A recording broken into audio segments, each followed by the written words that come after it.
Hey everyone, it's me GamerTorque, and today I'll talk about how to ascend your characters and weapons in Genshin Impact. It's quite a simple task actually, and is probably one of the first barriers you will hit in the game, aside from the usual adventure rank requirements for story missions. But breaching this barrier will immensely increase your combat potency, so you should absolutely go for ascensions as soon as possible, for your main set of characters at the very least. Both character and weapon ascensions basically work on the same principle. They are the free-to-play limit break mechanic, easily attainable via simple grind.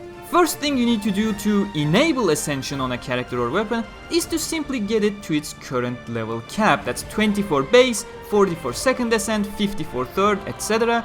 Once you reach that level on your character or weapon, the level up prompt will switch over to the ascend prompt. This of course indicates you have now enabled ascension, but that does not mean you can immediately ascend them as simple as leveling them up.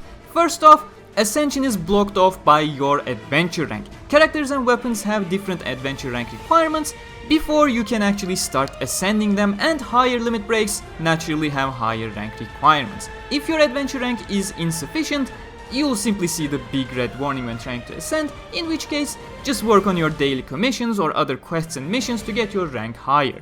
Once you reach the required adventure rank, the rest is quite simple, but it may require you 1 or 2 days to actually achieve it depending on circumstances if you do not prepare ahead. You require materials to ascend your characters and weapons, and while some items are freely available everywhere at any time, some are only available through day-specific domains.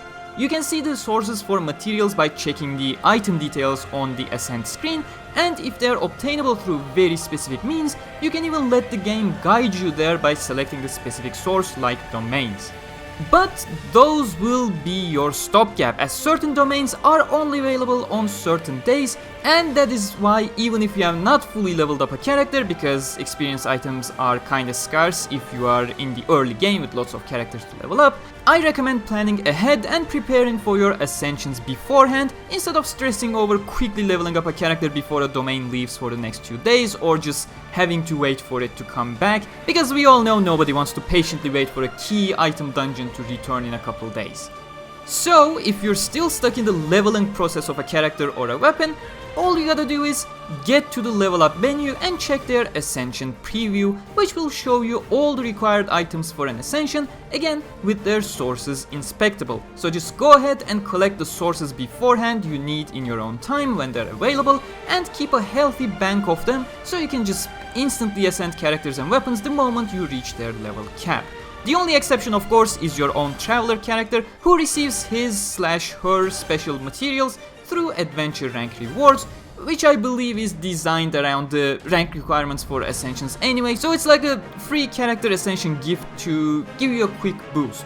But I hope this little guide helps you, in a sense that you do not even need to Google where to find the item, since the game tells you anyways, kinda way. And if it did, please do hit that like button, as well as subscribing and hitting the bell icon for more Genshin Impact content in the future. Thank you very much to all my channel members and patrons as always, and I'll see you next time. Until then, stay cool, travelers.